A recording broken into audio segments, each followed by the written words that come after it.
Just was mentioning a little bit ago that we are going to be visiting with Robert Thomas Velline. We're all set. And he's got a new album out with that name signed to it. That's it, yeah. Robert Thomas Velline. And a very nice album, really. Thank you. Really fine. Got a lot of fine people on it, too, right? Yeah, it's the guys that play on it, for the most part, are guys that I've been using for the last couple of years in Los Angeles. And they're from different parts of the country that have come out there trying to get into recording. And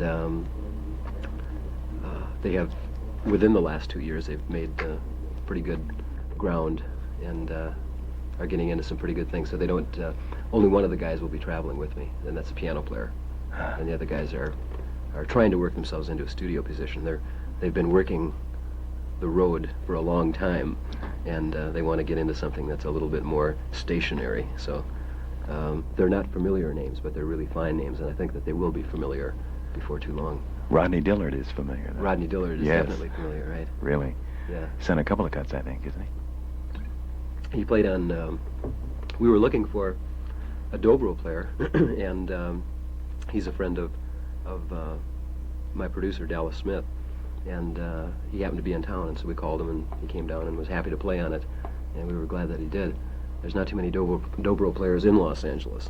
James Burton, who used to play with Rick Nelson in the late 50s and early 60s, plays really fine dobro, but he was on the road and wasn't able to do it, so Rodney complied. You're going to play some things for us, right? Okay, I'll tell you, I was trying to decide how I could ease into this. I have the London cold. It seems to be. Everybody else got the flu, but I ended up with a cold. I've had it for 2 months, if you can believe that. And it's sort of become a way of life, so I'm going to ease into it a little bit with this first song. Sally, put on your good dress, the one you saved up for so long to buy. I just got the good word from that old boss of mine. Starting next Monday, I'll be the captain on the line. You know, Sally, girl, I love you. You've really been a friend of mine. You know, Sally, I've been loving you for a long time. So Sally, let it shine. Oh, it's about time. Oh, steam ahead, Sally girl, to the riverhead. We're gonna drink up a bottle of red wine. Tonight we're gonna have ourselves a good time.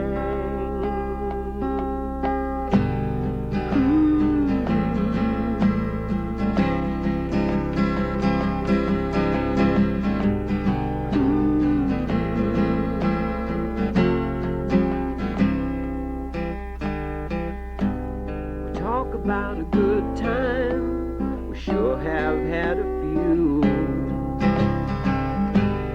Still I can't help thinking that the best is overdue. And that old boy ain't seen nothing till he sees what I can do. You know, Sally, girl, I love you. You really helped to see me through. You know, Sally, where would I be without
It's one of your own, right?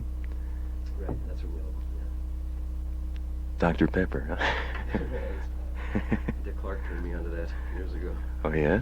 It's one of our sponsors. Still going strong.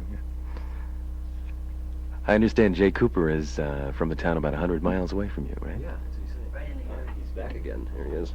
This is North Shadows. Dakota, right? Jamestown, yeah. My parents live in Jamestown. Yeah, that's right. Yeah. I remember you coming through, back and forth as you were out in California. Right. We, that was my original stomping ground. Used to do all our one-nighters there with All the the, locals kept an eye on you. right, that's right. What was that you were saying about the night that Buddy Holly and... Well, that's how you get started, right? That's right. That's the way you got started, right? Yeah, 1959. That's right. Quite a story behind that. We had a band called the Shadows, which consisted of my older brother Bill, who you spoke of, and a couple other guys from Fargo, and we had been together for about 10 days and had rehearsed about 10 songs, and Buddy Holly and the rest of the show, the Big Bopper and Richie Valens, were scheduled to come to the Fargo-Moorhead area, and do a show that night, the night that their plane crashed. And the local radio station asked if there were some local bands who would fill in, and the bass player offered our services, and so we went down and played that night, and that was our first appearance anywhere, and it was Fright City. The lights came on, and we didn't even have a name for the band. They said, "What's the name of the band?" And we all looked at each other, and finally, it's amazing how you react in a situation like that. It said, the Shadows. And we said, "Here they are, the Shadows." And we went on, and that was it. And there was a guy in the audience that started booking us from the area there, and that was the start of the whole thing in 1959. And so later on that year, we cut a record, which you'll probably remember. Not too many other people Susie remember. Baby? Yeah, Susie Yeah. Baby. You cut that down in Minneapolis, didn't Right, you? Yeah. and that was out on a label called Soma Records out of Minneapolis. I was going to ask you about that. That's like the magic of something that happens locally, for a group. That hit, Susie Baby hit like overnight. It was just all over the area. The next thing you knew, like within 2 or 3 weeks from the time you cut that, I don't think there was a radio station within 5 states that wasn't on the top probably 10 most requested songs or top 5 most requested, just instant like Yeah, that. it Well, it was was, such a nice song in the first place. I think, through the yeah, years, yeah. it's a fine song. It was really exciting for us, needless to say, For and sure. our plans were, when we went down to record it, hoping that we would get a little bit of airplay, that we would be able to sort of broaden our horizons and get out to other areas playing, and get outside of the 50-mile radius of Fargo. And but the record did well there, and Liberty Records bought the master to it and released it nationally, and things sort of started from there. I remember the changeover when I think I was still, probably I wasn't working in radio. I was talking a lot, but wasn't working in radio at the time. Selling things on the street corners and stuff. Buttons and stuff. Commercials, taking breaks when I was walking down the street. But I remember the day that one of the local radio announcers at the small town I lived in was really overjoyed to see that Liberty had picked up on that. That was on Soma label? Or Soma, right. Yeah, right. Yeah. Small, unknown label, and the next thing you knew, Liberty label, and then your album, and Right. away you went. Yeah. How many albums did you have with Liberty? 25. 25. Yeah, it's hard to believe. It's even hard for me to believe because I don't remember recording most of them. With every single at that time, album sales weren't nearly what they are now. And every time we put a single out, we would put an album out of the same name, and which I think they generally sold about 100,000, which isn't a lot for an act who is having hit records nowadays, and there are not too many of them available anymore, but some of them are the golden greats. Those always stick around.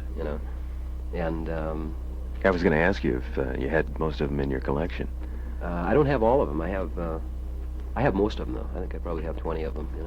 I was reading the other day about Glenn Yarbrough. Can't even find some of the Limelighter stuff anymore. Yeah, that's really discouraging. Yeah. Really? I have access to the master tapes, and if I ever wanted, I could go in and cut up some pressings. But United Artists is coming out with an album in March or April. They have a series, an oldies series called Legendary Masters, and they have Eddie Cochran and Rick Nelson, Fats Domino, Right. and Jan and Dean, the other Yeah. people. And they're coming out with a Bobby V edition in March. I think it's March. And Susie Baby is in that, and some of the other old things and progressing through the hits, you know. Take Good Care of My Babies. Right, Too, right? yeah. Did you do many other Carole King things? I was trying to recall some of the things. I did quite a few of her songs. She was, well, she's always written a lot, and at that time she was writing for other artists, and because I had a hit with her, with, well, the first thing that I recorded of hers was a song called How Many Tears, and because of that, she sent more material, and we sort of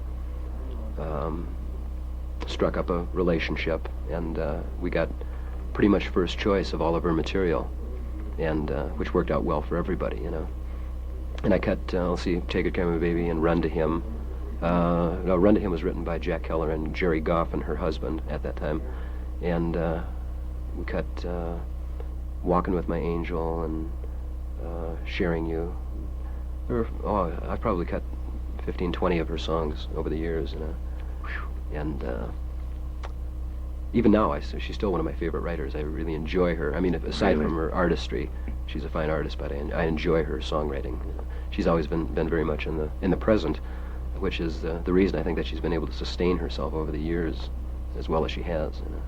Did you get a hold of these songs by acquiring a demo disc that she did, and then you do it, or right? what? Yeah, she used to. Well, the pattern was, I guess, at that time, for the songwriters to put their songs down on demo with as much of an arrangement idea as possible, and send it to an artist. And she used to make great demos, and she would put a lot of the little licks in that have later appeared in my records. She would put them down on piano, these little arrangement ideas, you know, little extra added incentive to record her song, you know. And she's really very musical. Beautiful girl. Let's do another song. Have any requests or anything? How about Home? Can you do that? I haven't done that in a long time. That's the only song on the album that was cut by, you know, the 5-man electrical band out of Canada. They're friends of mine, and they played on that and changed it around so drastically from what it was. I haven't even done it in months. In fact, I haven't done it in probably a year since I recorded it. I'll tell you what. Let me do this. Sure. Sing, sing, sing, sing your song all night, and if it still don't come out right, take a break, say goodbye, then come back and give it one more try. Give it every opportunity to see what's on your mind. Take advantage of the feelings deep inside you. And if someone out there hears you and wants to be your friend,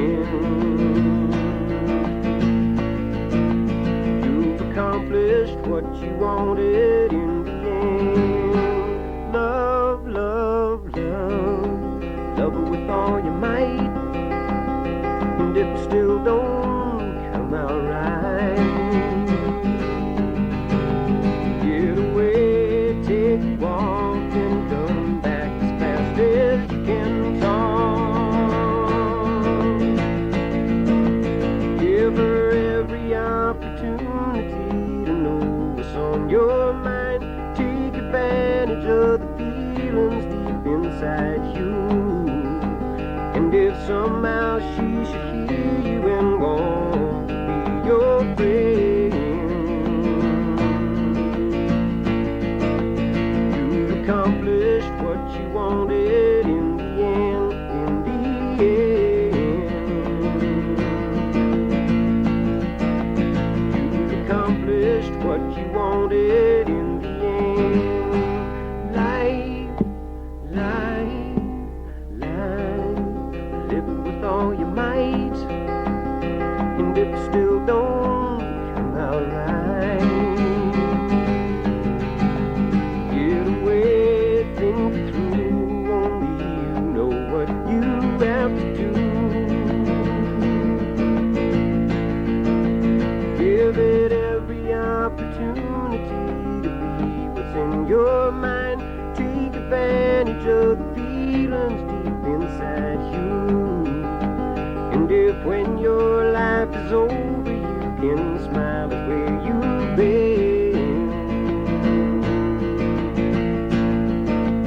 You've accomplished what you wanted in the end, in the end.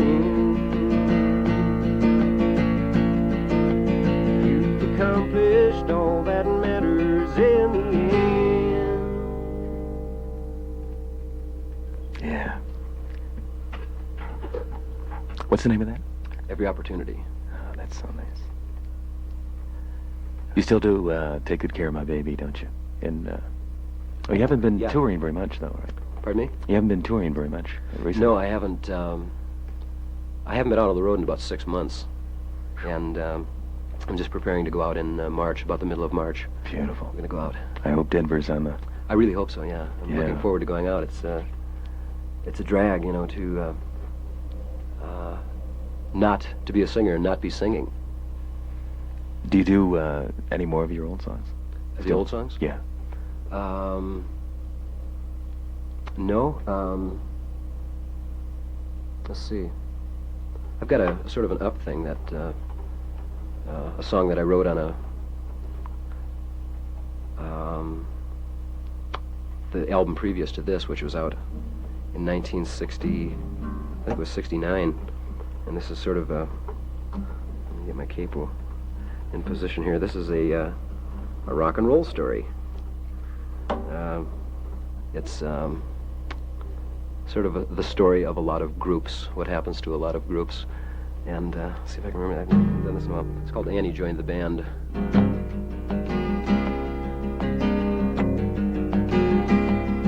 I was working in the hotel in Georgia, 'cause I couldn't get arrested in LA. All the folks back home were San Antonio, and my funds were getting shorter every day.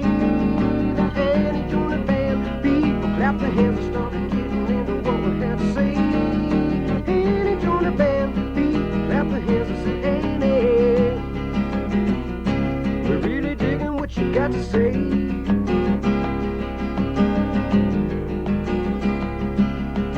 Annie sang a song with a feeling, you know she put the people's heads at ease. And when Annie sang a song you were dealing with a girl very likely to please. Annie joined the band, people clapped their hands and started getting into what we had to say. Annie joined the band, people clapped their hands and said, Annie, we're really digging what you got to say.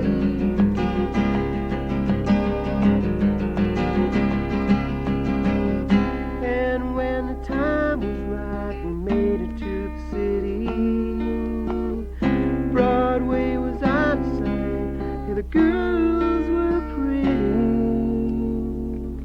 and I sang a song like she never had done before. And one by one, the people were standing in a line and a hollering up for more.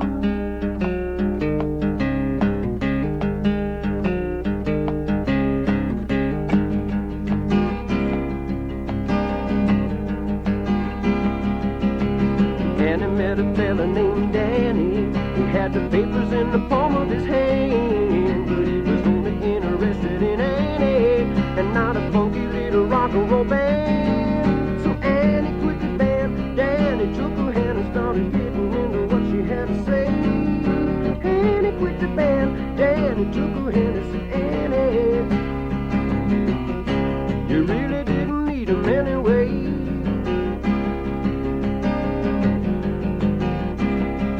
Now I'm working on a ticket to Georgia, and Annie's looking at the weekend TV. All the folks back home are saying I told you, and I wish it was the way it used to be. When Annie joined the band, people clapped their hands and started getting into what we had to say. Annie joined the band, people clapped their hands and said, Annie, we're really digging what you got to say.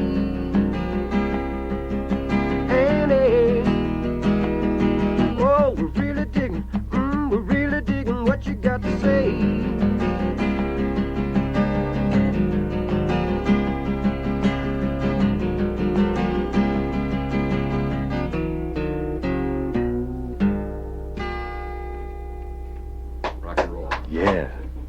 joined the band. Oh, That's my throat is fine. just drying up. I don't know what's wrong with me. It was on your other album, right? Yeah. The last one before this.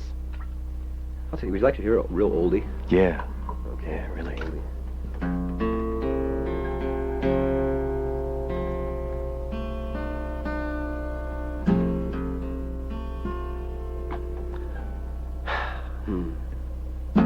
The sun is out, the sky is blue. It's not a cloud to spoil the view, but it's raining, raining in my heart.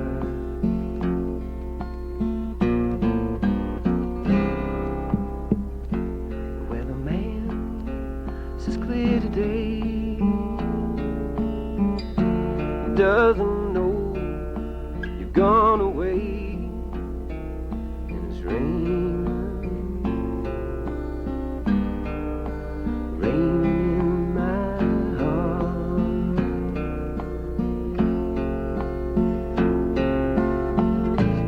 Oh, misery, oh, misery.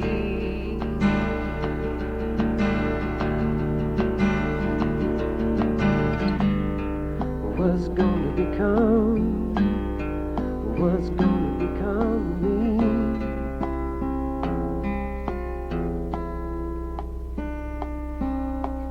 I tell my blues they mustn't show. Still, these tears are bound to flow, 'cause it's raining.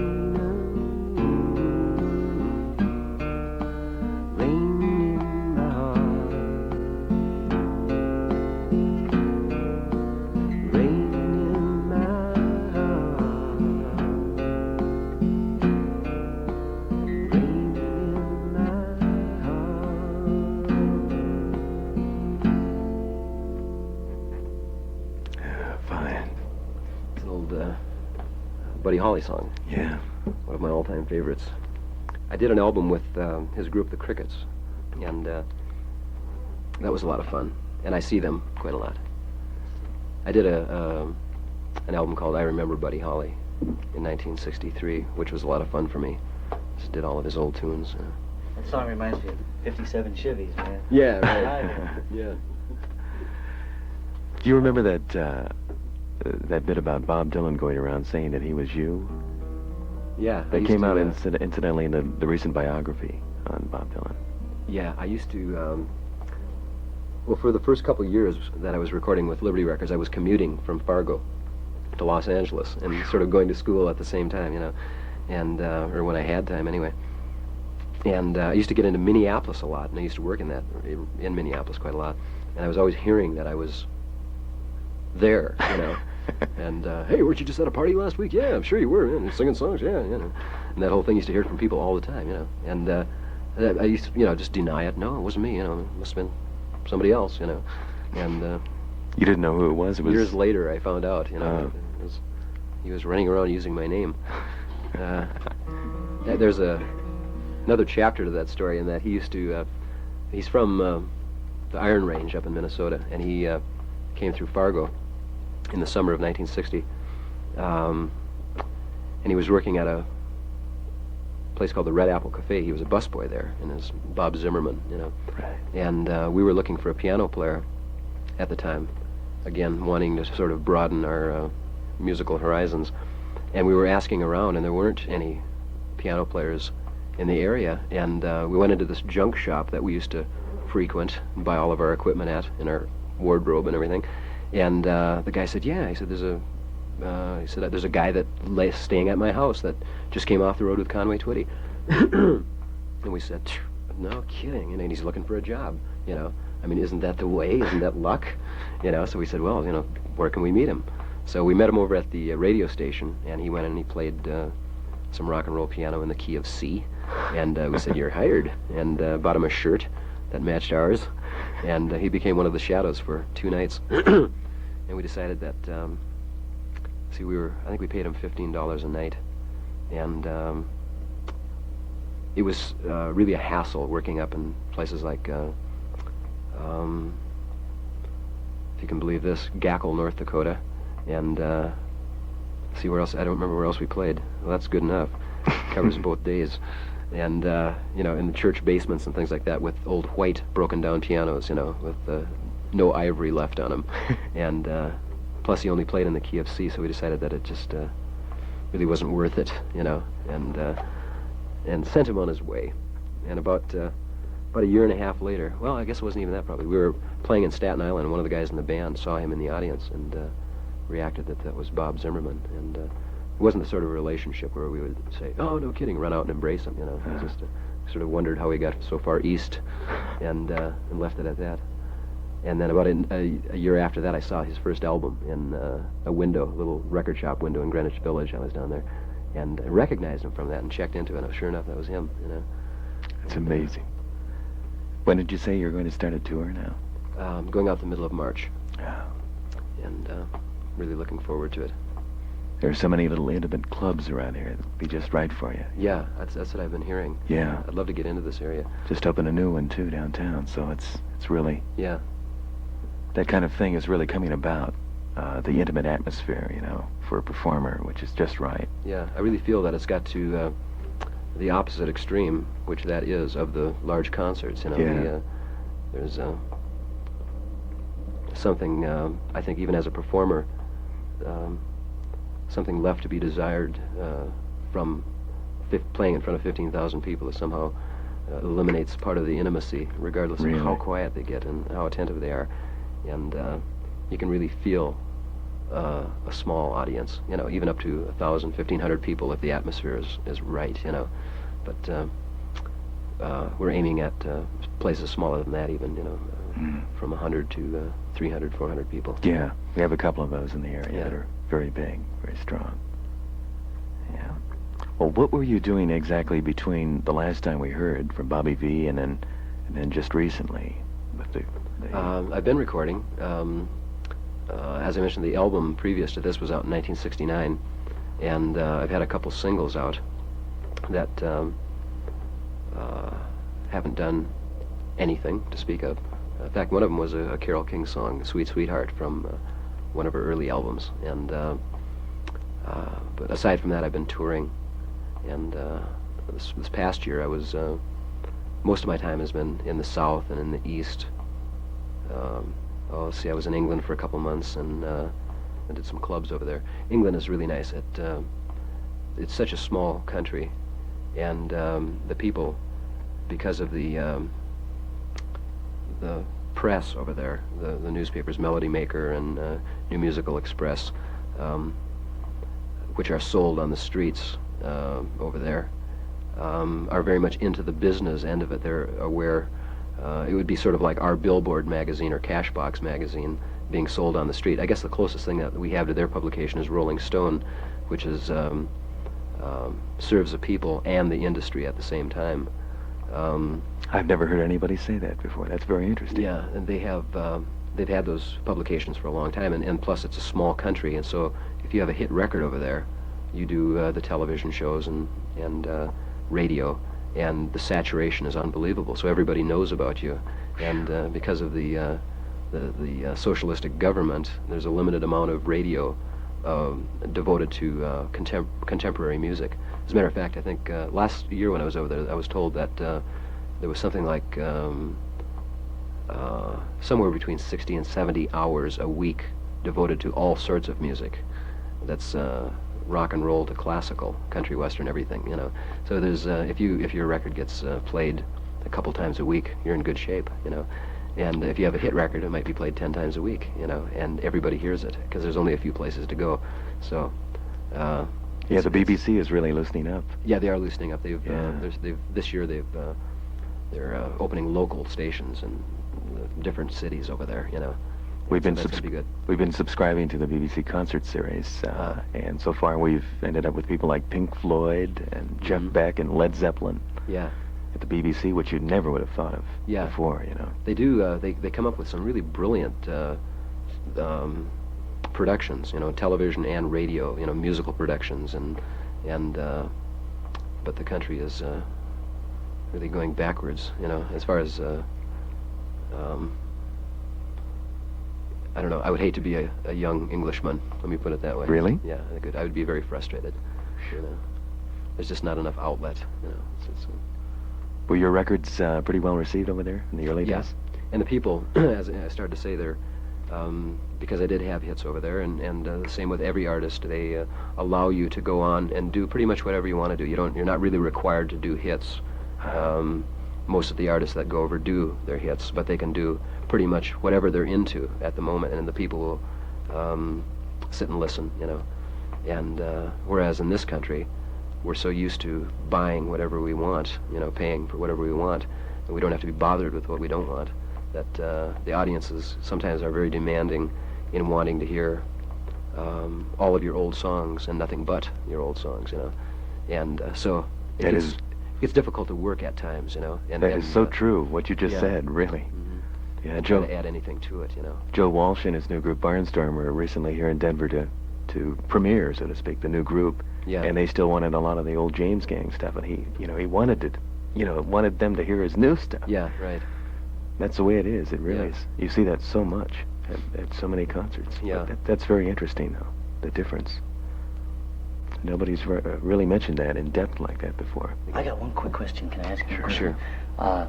Like, through the years, you must have worked with, you know, and you have worked with some dynamic musicians. Is there anybody that just pops in your mind right away that you were happiest to work with? You know, somebody that just, you know, musicians that you've worked with through all your albums and all the material that you've done? Well, let's see. Yeah, there have been quite a number. Leon Russell is a familiar name, I guess. Definitely. And he was.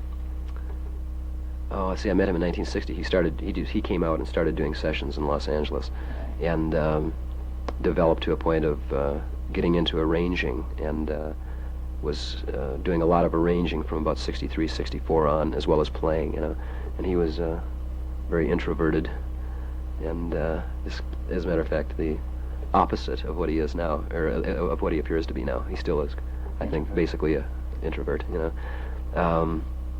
And then he got into, he was doing Gary Lewis and the Playboys, you know, he was writing some of their stuff and arranging for them, you know. And finally he, you know, made his move, you know. He's another guy that has written a lot of songs that people haven't heard. There are a lot of demos of his floating around Los Angeles, of some of the early things that he's written, you know, when everybody said, boy, he sings funny, you know. I bet it was funny in those days, Yeah, huh? right. Has Carole King ever played on one of your albums? Actually played? No, no.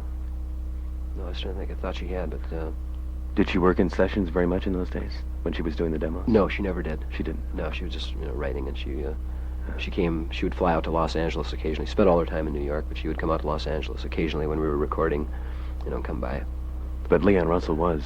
Yeah, he used to play on well, just about everything I did from 1963 till about 66, and then he started getting involved. He was partners with Snuffy Garrett, who was my first producer, in a record company called Viva, and that's when they were doing the Gary Lewis things, and it just got to be too much. It was taking too much of his time. He wanted to do other things, musical things, you know, and he had all these musicians from Oklahoma living with him in his place up on Sky Hill Drive, you know, and so he sold out his interest, and the money that he got, he built a studio in his house, and just started recording. And that was, I think, the Asylum Choir was a result of his early things that he was doing while he was floating around in his recording studio, you know. Do you feel like doing Take Good Care of My Baby? Okay. Dr. Pepper is saving my life.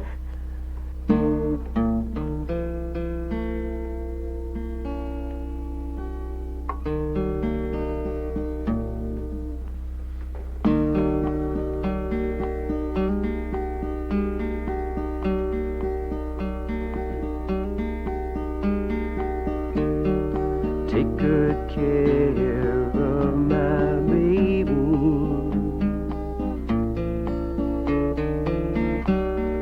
Please don't ever make her blue.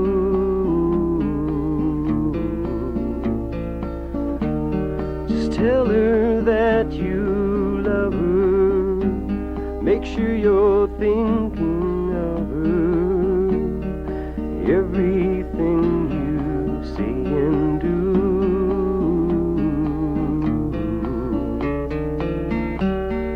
Take good care of my lady. Now don't you ever make her cry.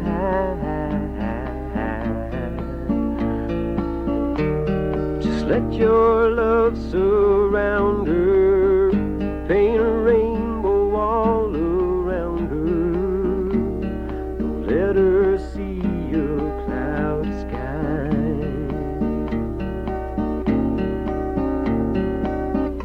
Once upon a time, that little girl was mine. If I'd been true, I know she'd never be with you. So take good care of my baby.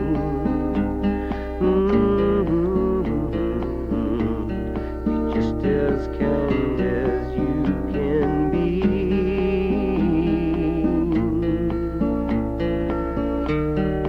If you should discover that you don't really love her, just send my baby back home to me.